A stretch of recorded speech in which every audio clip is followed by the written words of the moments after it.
Hello, আসসালামু আলাইকুম। Welcome back to my channel Srabanti Setu. তো আমি ক্লাসের জন্য রেডি হয়ে পড়ছি।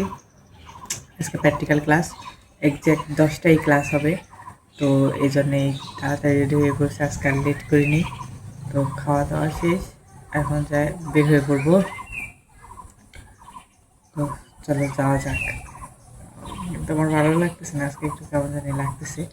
যাই হোক, তাড়াতাড়ি চলে যাই। তো দাওয়াতে যাবো এই জন্য লেট হয়ে যাইতেছে, এই জন্য আমি রিক্সা আসতেছি তাড়াতাড়ি আসার জন্য। তো আমি ক্লাস করে এসেই দেখো ওই ড্রেসেই গোসল টোসল করে নেই, মুখটা শুধু সাইজে ধুয়ে একটু লিপস্টিক লাগাইছি আর একটু চুল আবার বাঁধছি। আমি দাওয়াত খেতে যাবো, দাওয়াতে যাবো তো অনেক লেট হয়ে গেছে। তা আসার পরে গোসল টোসল করবো।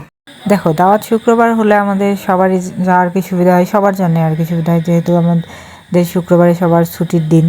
আমার আব্বুর দোকান বন্ধ থাকে শুক্রবারে, তোমাদের ভাই অফিস শুক্র শনির দিন বন্ধ থাকে, আর আমার ক্লাস থাকে, কোচিং আছে। তো আমার শুক্রবারে ছাড়া যাওয়ার কি এখন একটু সমস্যায়, আর আমার এই কিছুদিন ক্লাস করতেই হবে। তো আমার লেট হয়ে গেছে, আস্তে আস্তে প্রায় 4টা বেজে গেছে। তো মা ফোন দিয়েছিলাম, বলছি যে তুমি আর ঋতু চলে যাও, আমার আজকে আসতে দেরি হবে। কিন্তু যে মা আর ঋতু আমার জন্য রেডি হয়ে বসে রয়েছে। তো আমি এই জন্য তাড়াতাড়ি করে রিক্সায় চলে আসছি।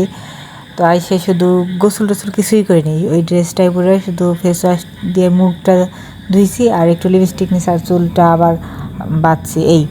তারপরে যে আমরা চলে আসলাম দাওয়াতে। তো দাওয়াতে যথারীতি এই টাইমে তো কেউ থাকবে না। তো সবার খাওয়া দাওয়া শেষ, মেহমানরা চলে যাইতেছে আর কি, তখন আমরা গেছি।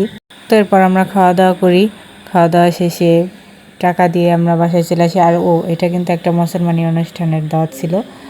তো আমাদের বাসা থেকে হাইটে যাইতে 5-6 মিনিট লাগে, তো কাছেই আর কি।